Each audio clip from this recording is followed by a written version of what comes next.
¿Ah? Ahí se ve de aquí. Ya sé, pero es para mí. Ah, ya para él.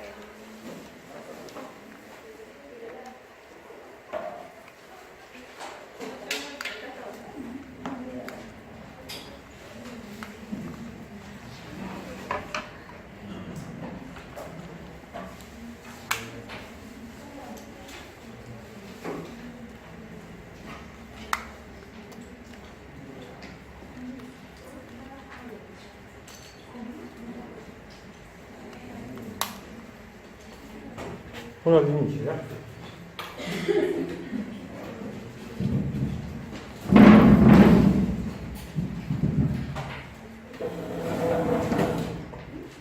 Uno al inicio. ¿Ya está? Ah, No, desde el desde inicio. el inicio. Hacemos un repasito.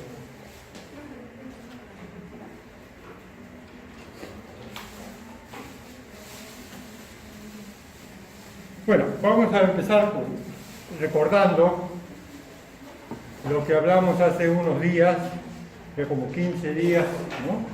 Y decíamos que el diagnóstico final, el diagnóstico que le interesa al paciente, al diagnóstico que le interesa al paciente y el cual ustedes tienen que brindarle, es el diagnóstico etiológico.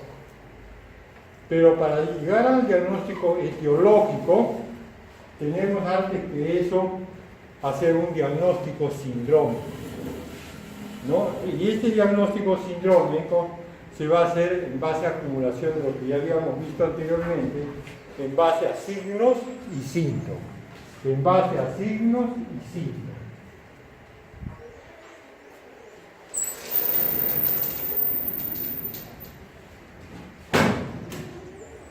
Hay un solo espejo, no, un solo espejo. Lo mismo que nada. Entonces, en base a signos y síntomas, ¿no es cierto? Y se establecía lo que vendría a ser un grupo de síndromes para una enfermedad. Lo que ahora hemos empezado a revisar desde que un sujeto está sano hasta que puede llegar a esta etapa de insuficiencia respiratoria, va a pasar para varios procesos fisiopatológicos, y el cual uno de estos procesos habíamos visto que la característica importante era lo que vamos a mostrar a continuación, y es esto que está. Decíamos que la característica, ¿qué cosa es? ¿Tú qué ves esto que está acá y esto que está acá?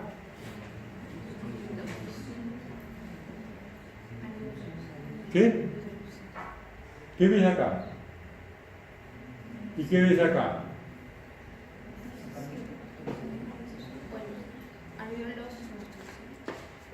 Una disminución de la luz tubular.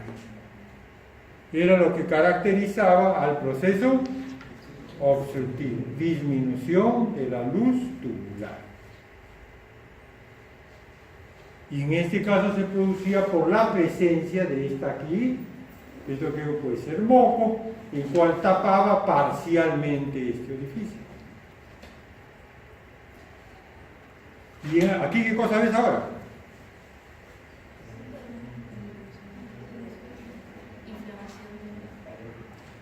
¿Verdad que tú ves un poco de magia?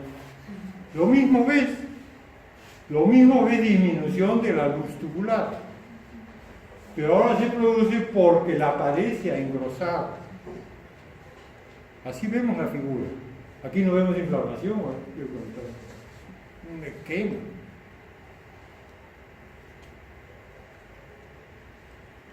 ¿Y aquí qué ves?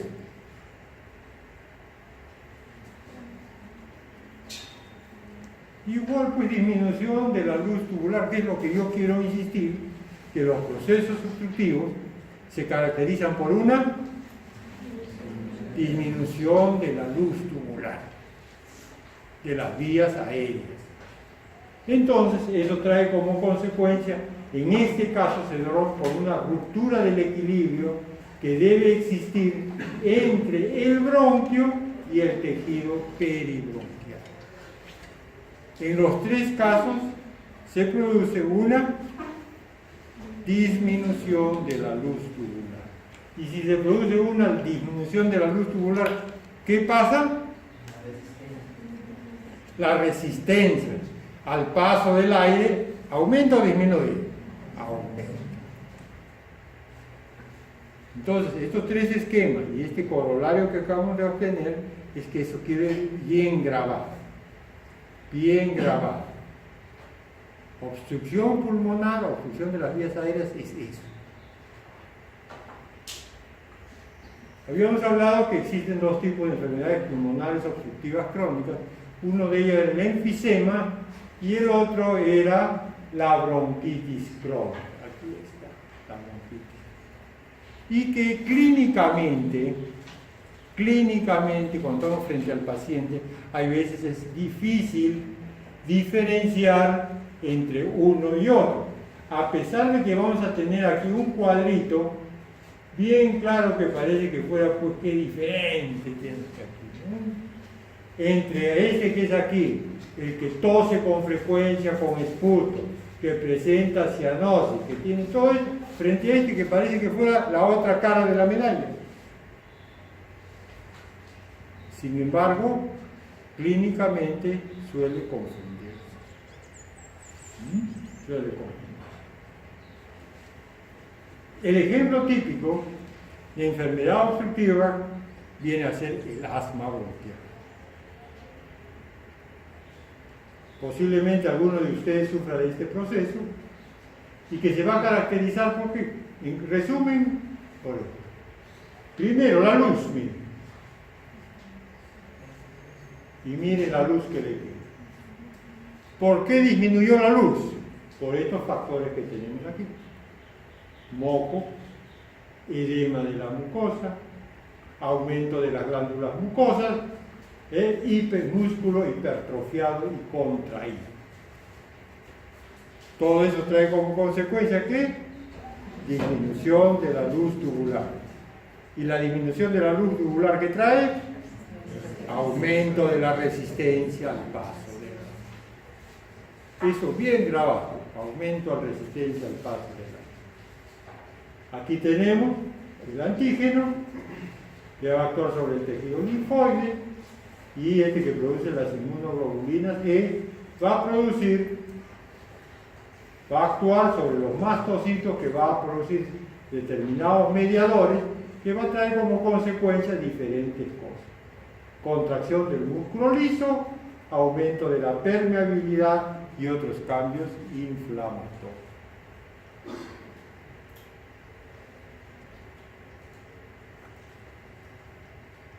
¿Qué otra cosa revisamos la última vez? Los procesos restrictivos. Entonces, en el proceso restrictivo, vamos a ver, miren la figura. Este es normal, que ya lo conocimos. Este es el enfisema, cuando hay una lesión del tejido peritubular que rompe el equilibrio que entre ambos, entre el tejido peritubular que estira el tubo y el tubo que tiende a contraerse en un equilibrio. Aquí el enfisema, esa rotura. Y miren la fibrosis. ¿Ustedes ya te llevaron anatomía patológica? ¿Qué cosa es fibrosis? Aumento de fibrocitos. ¿Qué cosa son los fibrocitos? Colágeno. Y el aumento del colágeno, miren, trae como consecuencia engrosamiento de este tejido peritubular.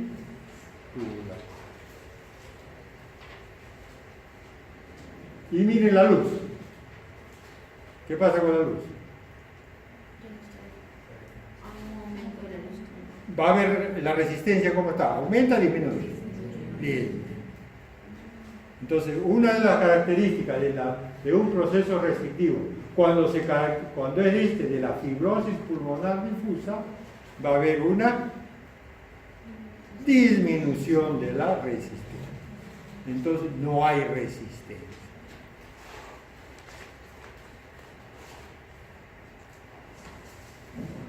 Y aquí tenemos este esquema, este corte donde miren, Aquí tenemos el endotelio vascular. Aquí está su núcleo. Aquí afuera tenemos el epitelio alveolar, su núcleo. Este viene a ser la membrana alveolo capilar, lo que yo digo que es esa pared. Alveolo y capilar al otro lado. ¿Qué pasa a través de esta membrana alveolo capilar? El CO2 sale de la sangre a los alveolos y el oxígeno en sentido contrario. Aquí hay una pequeñísima cantidad de colágeno y una gran cantidad de espacio intersticial que tiene ¿qué cosa? Líquido intersticial. Tiene líquido intersticial. Miren, en caso de fibrosis, todito está lleno de colágeno. Todito. Entonces aquí tenemos algunas características que habíamos revisado de la fibrosis pulmonar difusa, ¿no? Y aquí teníamos algunos ejemplos en radiografía para que ustedes vean más o menos lo que pasa. ¿Qué otra causa produce fenómeno restricción? Lesiones que te ocupan una parte del pulmón, como puede ser, por ejemplo, una neumonía. ¿Qué cosa es una neumonía? Así, simple. Este alveolo que debe tener aire se llena de pus. Y no solamente es un alveolo, es todo un lóbulo pulmonar. Se llena de pus. O aparece un quiste. ¿Qué es un quiste? Como un globo lleno de líquido. Y si es un quiste hidatídico, lleno de hidátides dentro. El quiste puede ser un montón de quistes o un quiste grande. Restricción, está quitando la restricción al campo pulmonar. Absceso pulmonar, el mismo, pero no tiene hidátides, sino tiene ¿qué? Pus. Igual. Y por último, las metástasis de los cánceres. Entonces puede haber una siembra de un montón o uno solo. ¿Te quita el campo? Claro. Vamos a suponer que ahora nosotros estamos cómodos acá. En esta aula estamos cómodos. Vamos a suponer que al fondo, a la mitad del aula, arrimen todas las capas y la mitad del aula llenen, pues, por decirle, arroz. O piedra, cualquier cosa, porque ya no nos quite la comodidad que tenemos ahora. Entonces, ¿hay que haber una restricción de esta aula? Claro que había una restricción de esta aula. Eso cuando ocurre al pulmón. Pero también existe un espacio virtual que no sé si está vacío. Este es la pared torácica y está cubierto por esta pintura que viene a ser ¿qué cosa? La pleura va y detrás. Yo soy el pulmón, mi camisa viene a ser la pleura y se va. Entre los dos hay un espacio virtual, hay un líquido que nos mantiene adheridos. El tórax se mueve para acá y el tórax se va para allá y acuérdense que el que produce los movimientos respiratorios es el tórax. El tórax es la parte activa, el tórax es la parte activa del movimiento respiratorio. Y el pulmón es la parte pasiva. Si el tórax, el cual incluye no solamente la caja torácica, sino en la parte inferior este músculo que se llama diafragma, si eso no se mueve, el pulmón, bien gracias, tampoco se mueve.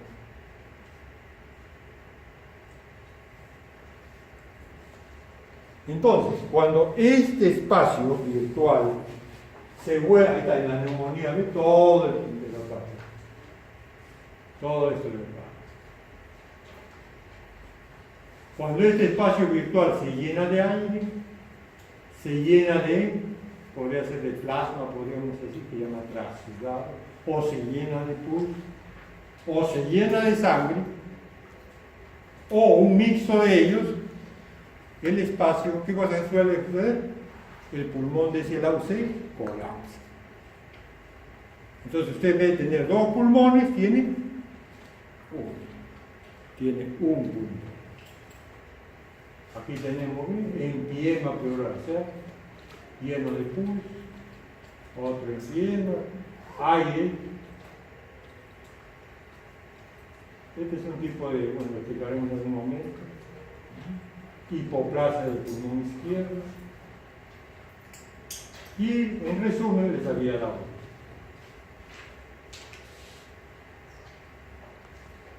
¿Qué producen? Residuos. Ya creo que ocupa el espacio, ya hablamos. Pleura, ya hablamos. Caja torácica, les expliqué. La caja torácica, el jorobado. ¿Cierto? El jorobado, les expliqué. Antes se veía mucho jorobado, ¿no? El que anda todo dobladito con el tórax así.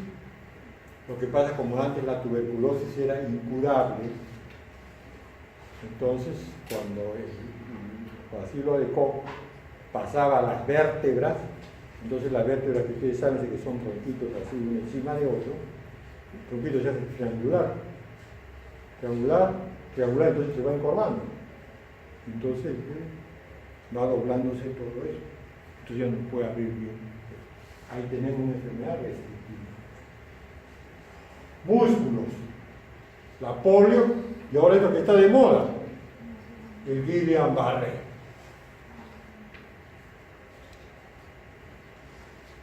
Ya hablamos de fibrosis y de otras causas variadas. Pero como curso de fisiopatología, me interesa, así a grosso modo, cuál es el patrón global. Usted tiene una enfermedad restrictiva si el pulmón se llena de agua, o se llena de pus, o se llena de sangre, en el fondo hay disminución del campo pulmonar. Hay un proceso restrictivo. Ahora, ya para el tratamiento, ya tienes que ver, no te vayas a dormir. Ya tú tienes que ver, pues, si es pus, tienes que darle una cosa. Si es sangre, de repente tiene un vaso sangrante y tienes que entrar a operar para cauterizar el vaso. Si solamente es un trasudado agua, de repente tienes que tener otra medida. ¿Me puedo entender? Pero en el fondo, todo el espacio virtual se hizo real.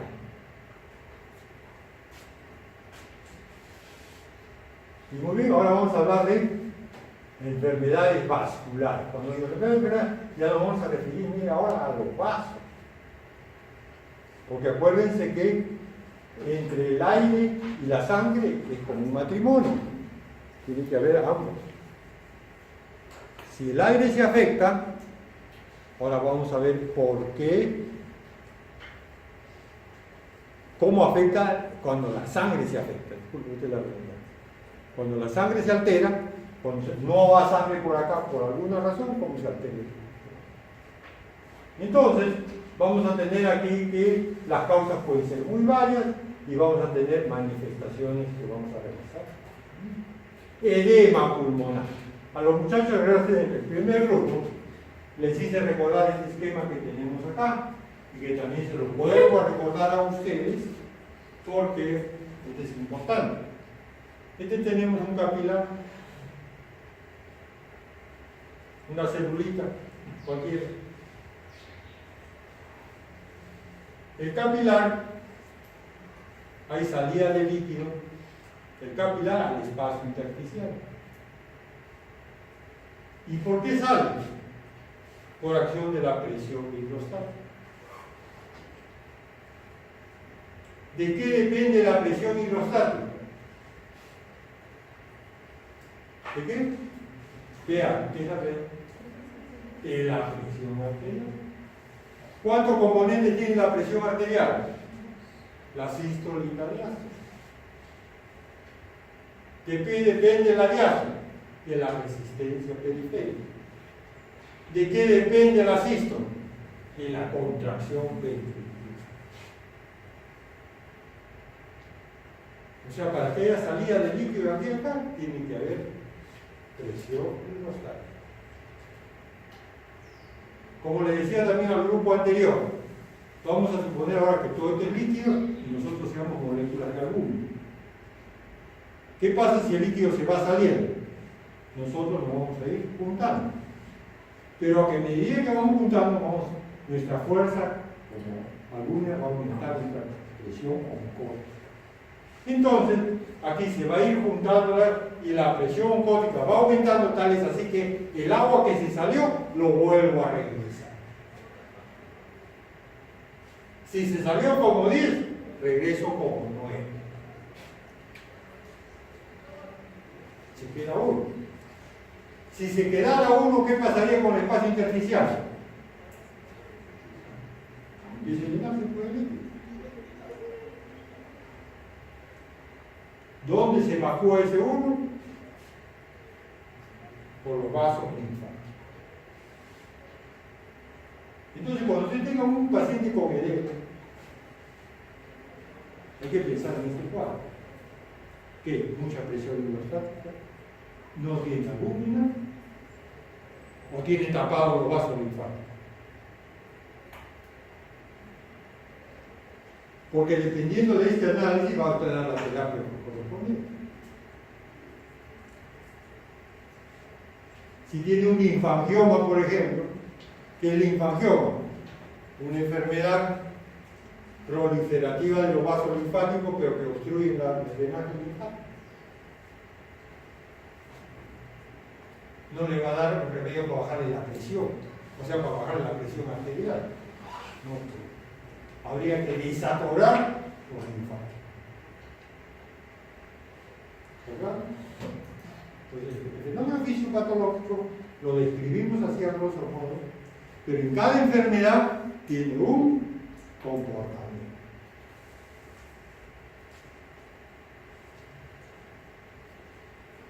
Entonces ahí tenemos qué cosa es. Disculpen un ratito que estoy con la garganta medio.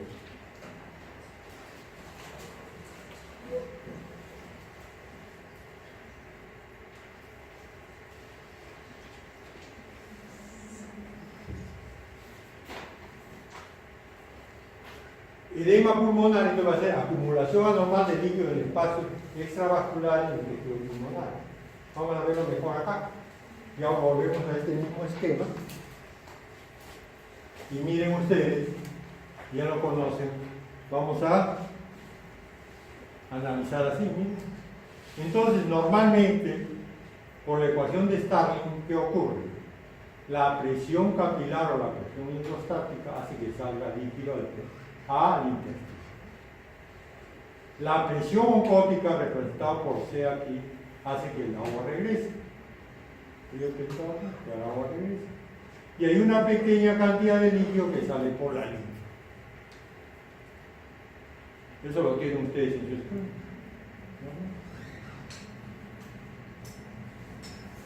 ¿Qué pasa con el edema intersticial? Miren ustedes, el líquido sale, pero solamente al intersticio. Miren cómo se ha engrosado la pared aquí con y sale bastante líquido por la linfa. Aquí es interrumpido, aquí es un montón. Pero cuando el problema aumenta, ya no solamente está acá, sino se sale a los alveolos.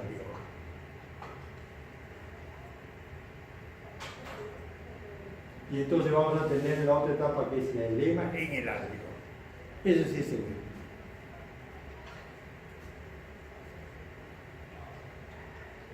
Entonces vamos a tener, miren, la diferencia entre uno y otro. Aumento del flujo linfático, manguito perivascular y peribronquial. El rayos X no tengo una de estos. Y poco efecto de la función pulmonar. Esto más o menos, ¿verdad? Pero miren acá. Disnea severa y ortopnea. O sea, la sensación de falta de aire, usted le ve que ostensiblemente le falta aire. ¿Y qué cosa es ortopnea?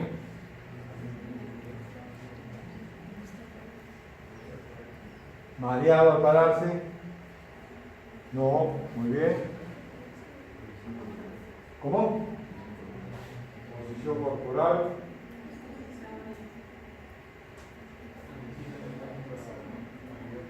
¿Cómo? Claro. No puede dormir echado, no se puede echar. Generalmente el paciente viene por eso. El doctor sabe que para dormir tengo que estarme poniendo almohada. Cuando me echo me ahogo. Empieza con una almohadita, con dos almohaditas y se duerme sentado. Ese se llama autonomía. Y si tú le preguntas, ¿y por qué? Me vuelvo a repetir, porque cuando me echo me ahogo. Eso viene a ser aquí, ortopnea. Expectoración rosada y espumosa, cuando miren, es tanto la salida de líquido que salen, a la albúmina se sale, entonces espumoso como un huevo batido. Y rosado, porque también se sale por los glóbulos rojos, eso es lo que lo pinta rosado. Opacidad marcada a los rayos X y produce una baja del oxígeno severa. Baja del oxígeno severa, ¿no?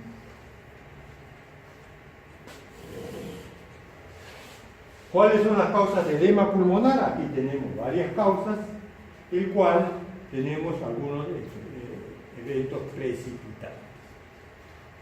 Es lo que venimos diciendo. Aumento de la presión hidrostática. Aumento de la presión hidrostática. Por ejemplo, infarto al miocardio, estenosis mitral. Por aquí tenemos este mismo ejemplo que hagamos con el grupo anterior. Aquí ya está graficado. ¿Lo ven, no es cierto?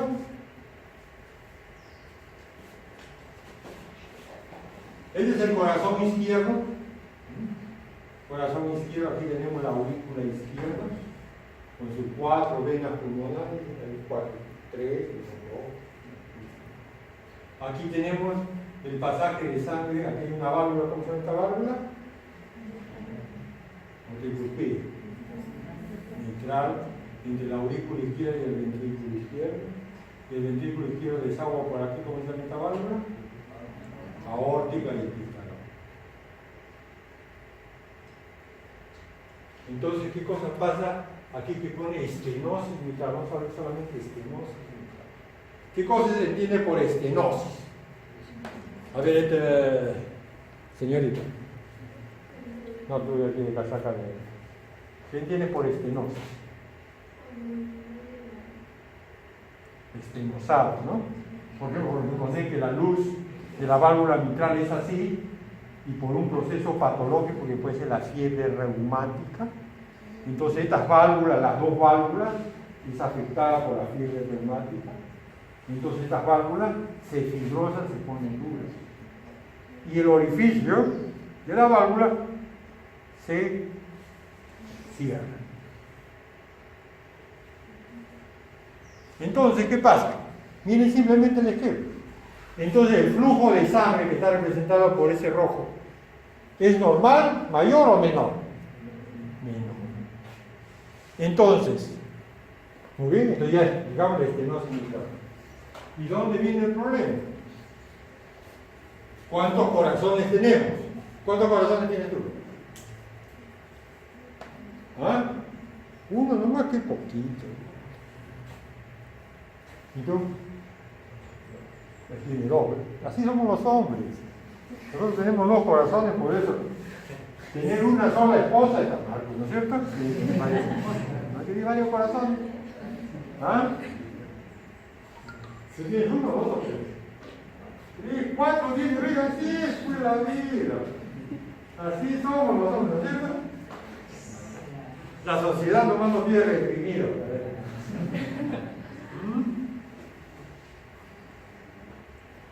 Claro, anatómicamente tenemos 2 corazones, un corazón, pero funcionalmente son 2.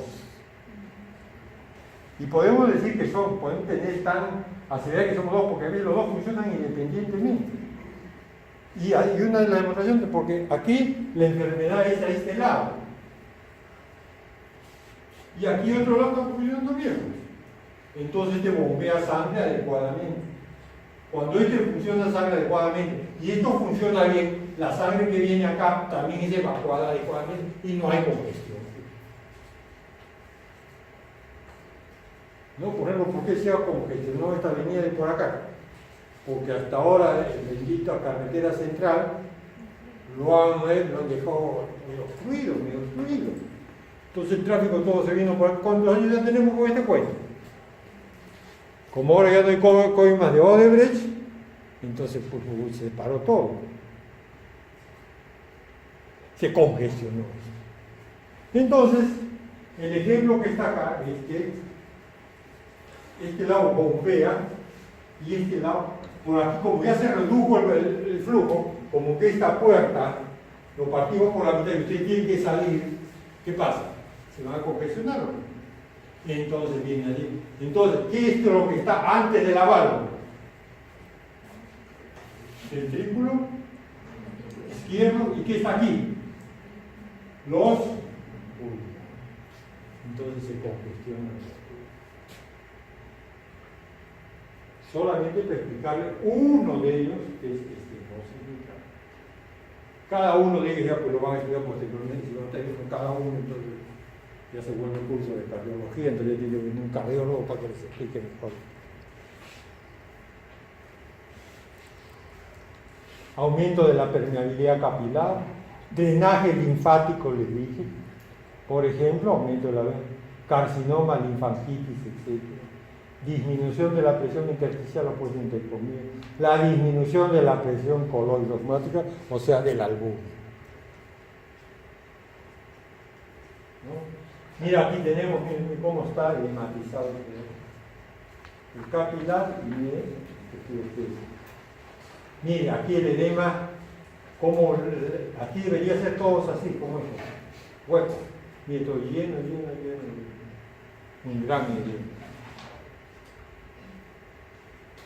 Y aquí tenemos, eso lo vamos a ver un ratito después, cuando expliquemos la gráfica, ¿no? Entonces, ¿qué pasa en el edema pulmonar? Hay una distensibilidad pulmonar disminuida, desplazamiento de la curva presión-volumen, a esto me refiero. La curva entre presión y volumen es esa roja. ¿Y cómo se desplaza bien la curva? De acuerdo a las enfermedades. Fibrosis, enfermedad valvular reumática, que es esta, la que les dije acá, estenosis mitral, en el caso del asma, en el caso del enfisema.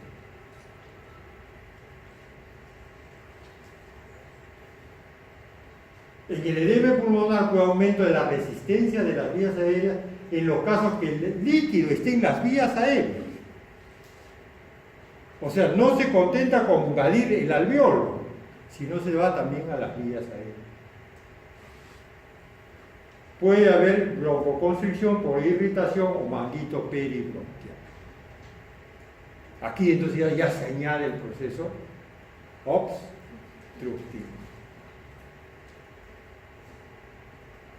Y todo termina molestando el intercambio.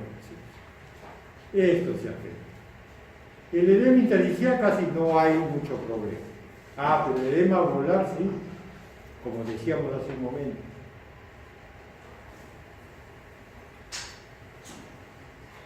Es por alteración de la ventilación perfusión, por ejemplo, el infarto agudo del miocardio. Bueno, ya que hablé del infarto, pues los viendo.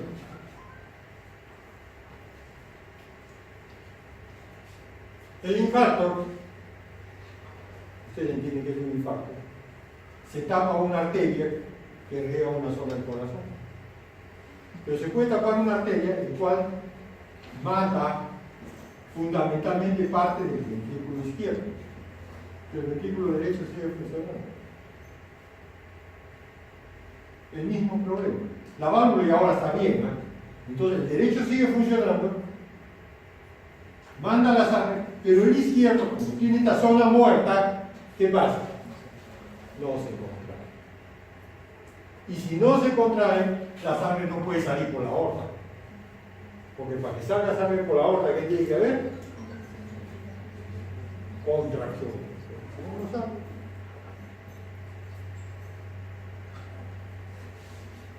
Entonces, ¿qué pasa?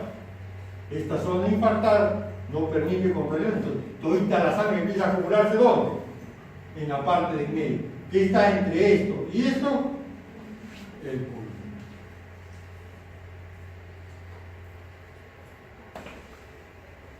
¿Es eso? En los casos de infarto de miocardio agudo o agudo de miocardio. Y puede haber un PCO normal o bajo. Ustedes me dirán, ¿cómo PCO normal o bajo? PCO. Lo que pasa es que todo esto ya puede haber cuando hay baja de oxígeno. ¿Qué pasa cuando hay baja de oxígeno?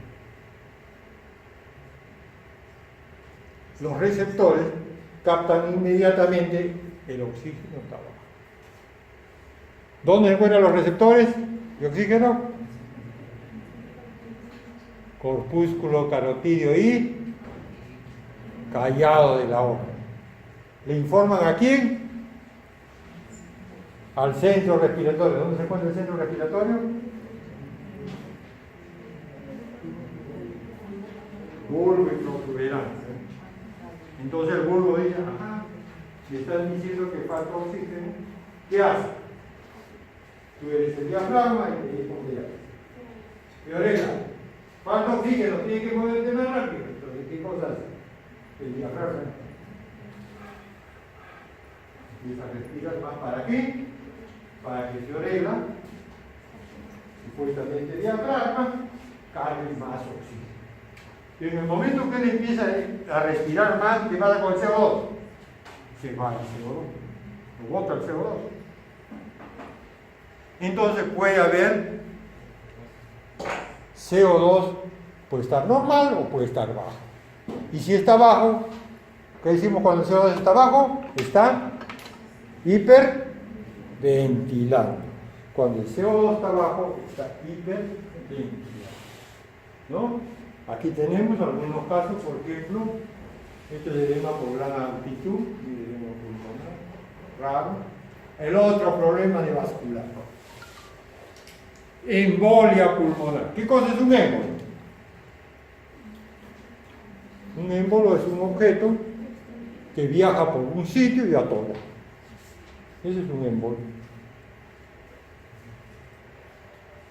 Por ejemplo, si yo agarro y le pincho la arteria a alguien y le pongo un bolo de aire, y lo mato. ¿No? Le pincho la arteria yugular, le pongo aire, y claro, ese émbolo tapa una arteria, le mato la mitad del cerebro. A pesar que es aire. Y mire, el aire no lo puedo agarrar. No lo puedo agarrar, ¿no? Pero dentro funciona como una bolita, una canica. ¿En qué circunstancias puede ocurrir embolia pulmonar? Uno de los casos que puede ocurrir son pacientes, por ejemplo, como yo, más de mi edad. Yo, por ejemplo, tengo varices de miembros inferiores.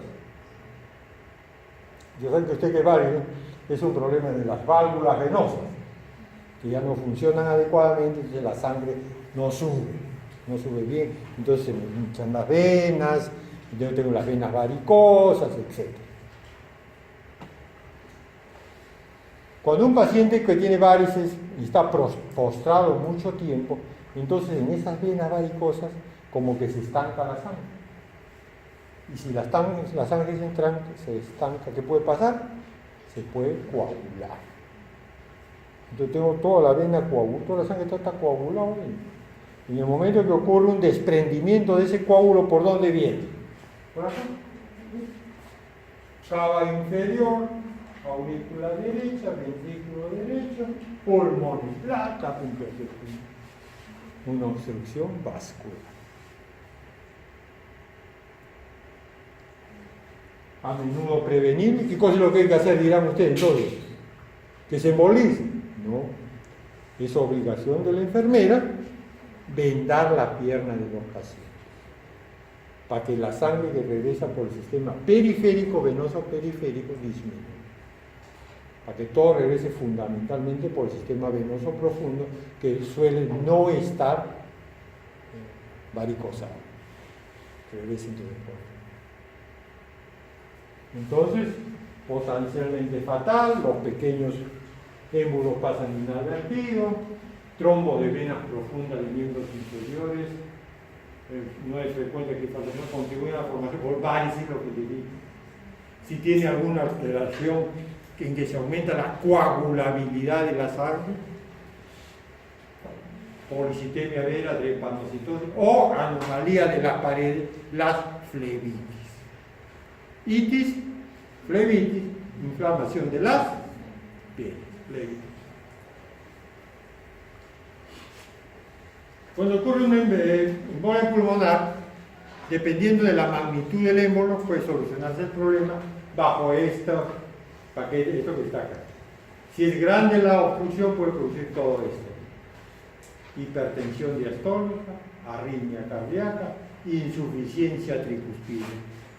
O sea, esta válvula aquí, la mitral y aquí la tricuspidia, se vuelve insuficiente. La hipertensión se da a medida que se resuelve esto. ¿Cuál es la mecánica? Aquí tenemos explicación de la mecánica de la embolia pulmonar. La ventilación se reduce porque hay una broncoconstricción. ¿Qué más puede haber? Edema hemorrágico y atelectasia por no perfusión, por no formación de surfactantes. Y en el ser humano generalmente estas embolias son parciales. Siempre el problema, ¿ven? Hipoxemia sin hipercapnia. El PCO se mantiene normal o bajo, dependiendo de la ventilación. Aquí tenemos una radiografía de cómo la ventilación va parejo. Y aquí la albúmina como marcador con tecnesio 99, miren, ve cómo le falta toda esta punta de acá. Toda esta punta está obstruida.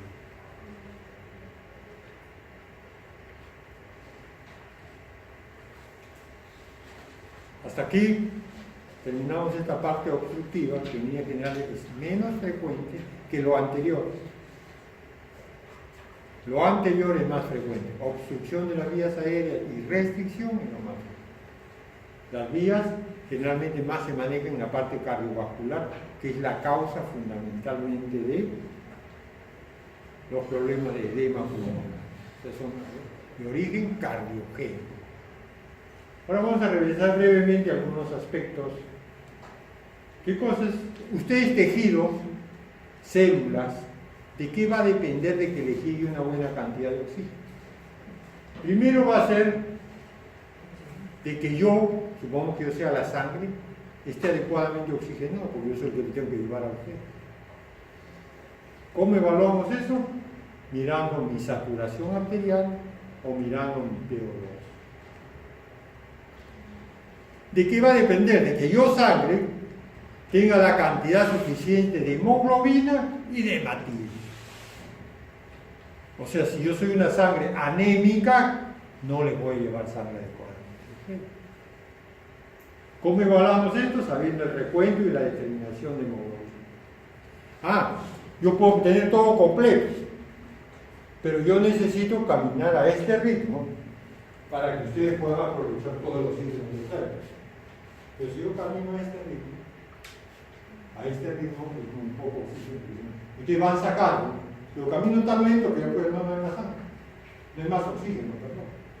Entonces necesita un flujo sanguíneo adecuado. Por ejemplo, el paciente que tiene paro cardíaco o tiene un shock donde la circulación es muy lenta, el paciente dice no. Porque ustedes para que se oxigene, la sangre tiene que caminar hacia arriba. Que si camina hacia arriba, no reciben oxígeno. Y el último es, muy bien, está todo bien, yo vengo a buena velocidad, rebotón, pero ustedes no pueden captar el oxígeno, no pueden usar el oxígeno. ¿En qué circunstancia ocurre eso? En la intoxicación por cianuro. El cianuro bloquea la utilización del oxígeno por las mitocondrias. Entonces, ese problema es que ustedes no pueden utilizar. Claro que es como, disculpen usted que en este momento que tenemos todo hambre seguramente, no sé si ustedes no, pero yo sí, hablemos que tengamos un buffet de comida acá y tengamos la boca tapada. Nos ponen estas cintas acá y no pueden. El oxígeno está ahí, pero su cadena respiratoria, las mitocondrias, no pueden aprovechar el oxígeno. ¿Ya? Entonces, cuando ustedes tienen este déficit de oxígeno, ustedes células, se va a llamar ¿cómo? Ahí está, hipoxia. Disminución de la cantidad de oxígeno en los tejidos. El otro término, hipoxemia, emia, sangre.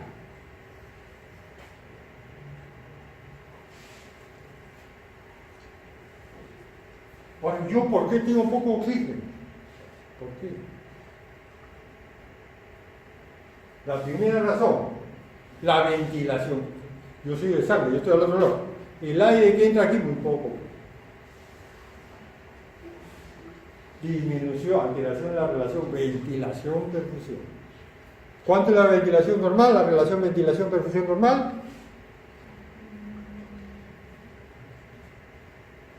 4 litros de aire en los alvéolos. ¿Para cuántos litros de sangre? Para 5. 4 entre 5, ¿cuánto es? 0.8. Pero si acá hay solamente 3 y al otro lado hay 5, ya no. Poco aire. Eso se llama hipoventilación alveolar. Bloqueo alveolo capilar. Ya me entendieron N veces que es bloqueo alveolo capilar. Esta pared es de este grueso, supongo que yo pongo una pared de este ancho. Como ocurre en la fibrosis. Seguimos el esquema de fibrosis. ¿Qué pasa? ¿Qué pasa? ¿Se acuerdan que hablamos el año pasado? Nosotros los varones somos moléculas de CO2 que pasamos de la sangre hacia acá. Y las chicas son moléculas de oxígeno que pasan en sentido contrario. Cuando esta pared se ancha, ¿quién se afecta? ¿Caballero? Hola.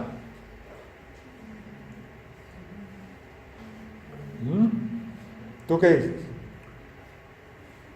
Los hombres, pues no los ustedes, ¿no? Los hombres, pues, ¿no? ¿Tú qué dices? Los hombres. ¿Tú qué dices? Los hombres, ¿cuándo no los hombres? Vamos a preguntar a un caballero. ¿Tú qué dices? Ah, mujeres, ¿ves? Usted con otras mujeres. ¿Tú qué dices? Hombres o mujeres. Obviamente en el sentido figurado de CO2 y oxígeno. ¿Ah?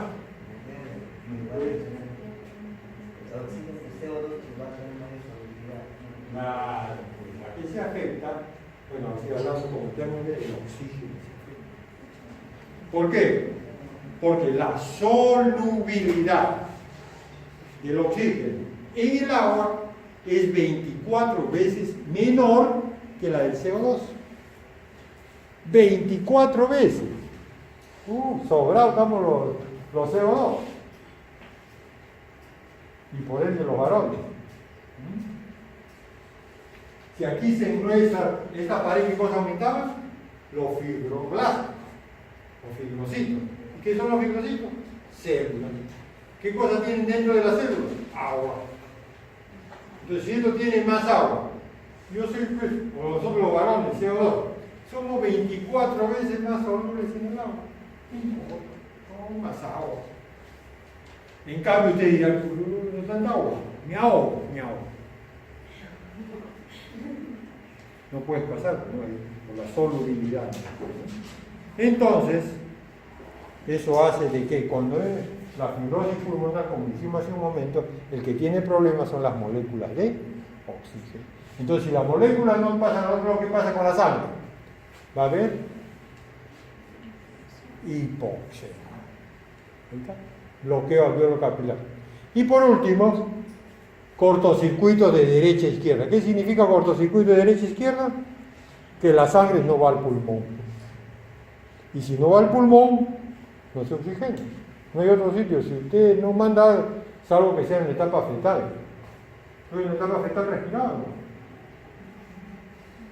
¿No te acuerdas? No se acuerda. Mala memoria. Está medio durmiendo. ¿Qué vas a la realidad distinta? ¿Cómo respiraba? Ahí respiraba por el cordón umbilical, ¿no? Entonces el cordón umbilical estaba por afuera, ahí respirando. Así el cordón umbilical salía por la vagina y estaba respirando. ¿No? Ella me echó por el cordón umbilical, ¿no?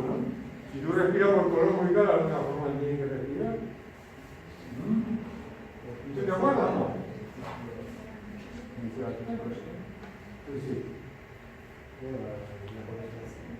La placenta, cordón umbilical no, pues la placenta, respiramos a través de la placenta, ¿no? A través de la placenta respiramos, comemos, orinamos, entre comillas defecamos, ¿no?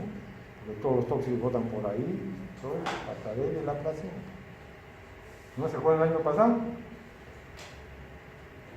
Cuando somos fetos, ¿somos parásitos o no? Decíamos el año pasado. ¿Tú has sido un parásito o no? Hasta ahora. Hasta ahora. O era una simbiosis. Ahí está. Simbiosis significa pues cuando uno aporta al otro y el otro aporta. Es simbiosis. Los dos se valen. ¿No? Los dos se valen. Parásito es pues que, como un gusano, pues un gusano del intestino es un parásito. Entonces tenemos que pensar nosotros, intraútero, ¿parásito o simbiosis? ¿No? De repente para la mamá, no, mijito, me da alegría, amor, y todo eso, y eso, ¿no? Ya es una simbiosis, pues, ¿no? Algo está proporcionando. ¿Ah? Alegría por lo menos. Pero aquí como tu compañero dice, no, yo soy hasta ahora parásito, no hace nada en su casa, ¿no es que dice que estudia? ¿Ah? Bueno, eso es para analizar, ¿no? Entonces,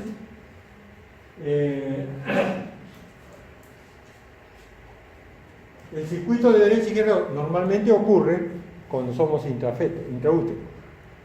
Hay una comunicación interauricular y el conducto arterioso que pasa la sangre de un lado para otro y no pasa por los pulmones porque obviamente cuando fuimos fetos no respiramos por los pulmones, respiramos, como bien han dicho ustedes, por la placenta. Entonces, ¿para qué va a ir sangre? Los pulmones. Muy bien. Cuando no hay oxigenación adecuada de la sangre, entonces va a ocurrir este fenómeno que se llama cianosis. ¿No? Cianosis. A ver, ¿qué cosa es cianosis? 1. Color azul o violáceo de la piel y mucosa. 2. Labios, orejas y lechos unguiales. Y 3. Sangre arterial con más de 5 gramos de sangre insaturada. Muy bien. El color está claro. ¿Por qué pongo labios? Labios es donde mejor se ve. Por eso que ponemos donde mejor se ve. ¿Cuántos gramos de hemoglobina tienes tú? 14. Si esos 14 gramos de hemoglobina tuvieran 5, no oxigenado, tiene color cristalino. Tiene color azul. ¿Ya? Y aquí llegamos a la etapa de insuficiencia respiratoria. ¿Cuándo decimos que un paciente está en insuficiencia respiratoria? ¿Cuándo? A ver, veamos. El PO2 y el PCO2 normalmente se manejan dentro de estos rangos, el que está de verde, en este semáforo que se me ha ocurrido.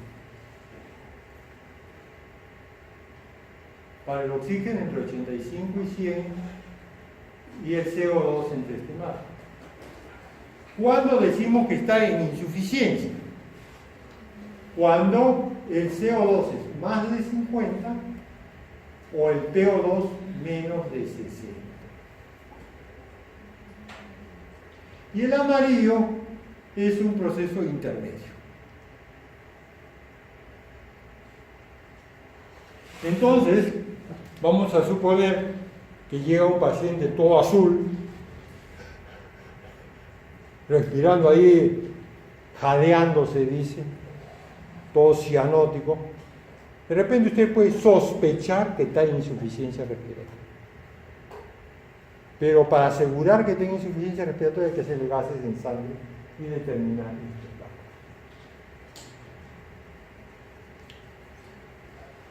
Ustedes ya estuvieron con Gargurevich, ¿no? Para insuficiencia renal, ¿qué tenemos que hacer? ¿Qué cosas debe para diagnosticar insuficiencia renal? Fuerte, pero a la larga para demostrar qué cosa. Claro, con depuración de creatinina, ¿qué demuestras? Disminución del filtrado glomerular, que ha tenido como consecuencia ¿qué cosa? Retención nitrogenada. Nitrógeno, urea y creatinina elevada. Urea y creatinina elevada. Tú puedes ver un paciente pálido que te contó el cuadro que debe estar en insuficiencia renal. Le mide la creatinina, 2, insuficiencia renal. ¿Entiendes? Lo mismo. Para insuficiencia respiratoria, haga y listo, determinamos cuánto. ¿De acuerdo? Muy bien. Entonces aquí tenemos una serie de conceptos de insuficiencia respiratoria. Obviamente es una situación anormal que afecta al sistema respiratorio. El año pasado, ¿qué cosa es el sistema respiratorio? No solamente es el aparato respiratorio, sino también es el centro respiratorio, también es la hemoglobina, también todo eso. PO2 bajo y o CO2 alto en sangre arterial. A nivel del mar. ¿Por qué a nivel del mar? Porque en la altura los valores varían. Ausencia de shunt intracardíaco. O sea, si yo tengo una comunicación, por ejemplo, una tetralogía de Fallot, eso es mismo. Puede ser representación aguda o crónica y tipos 1 y 2, oxígeno. ¿No? Me dijeron que a las 2 tenía clase. Sí, yo creo que está bien. Yo les agradezco y les pido disculpas por haber empezado tarde. Lo que pasa es que tuve un problema en la mañana. Ya sabía, por eso les avisé. Y con el seminario siempre uno se expande porque han de explicar. Nos vemos el viernes. El viernes sería el seminario. No, todavía. Un poco más. Más bien, el viernes terminamos la teoría y dile al otro grupo que venga, empezamos con el otro grupo. Con el grupo Oye, B. Pero todavía esta semana corresponde, a ese grupo le corresponde el segmento de cardio con el doctor Gargurevich. Porque las rotaciones empiezan la próxima semana. Está bien, pero que vaya adelantando. No se cruzan. Ya, bueno, le voy a decir que... Dile que por favor. Ustedes están aquí de 7:30 a 7, 8, no sé qué hora dejan el aula, hasta más o menos 9:30. Y ellos vienen de 9:30 a partir de eso. ¿Ya? No hay cruce. Si fuera que yo tengo que dictar antes que dicte Gargurevich, o Gargurevich lo que dicta, ¿me sirve para mí? No, yo estoy completamente. Algunas cosas se implican porque es el cuerpo humano, ¿no? Pero no necesariamente necesario. Los temas de seminario son los mismos que para... Son lo mismo del otro grupo. Igualito el mismo procedimiento y todo.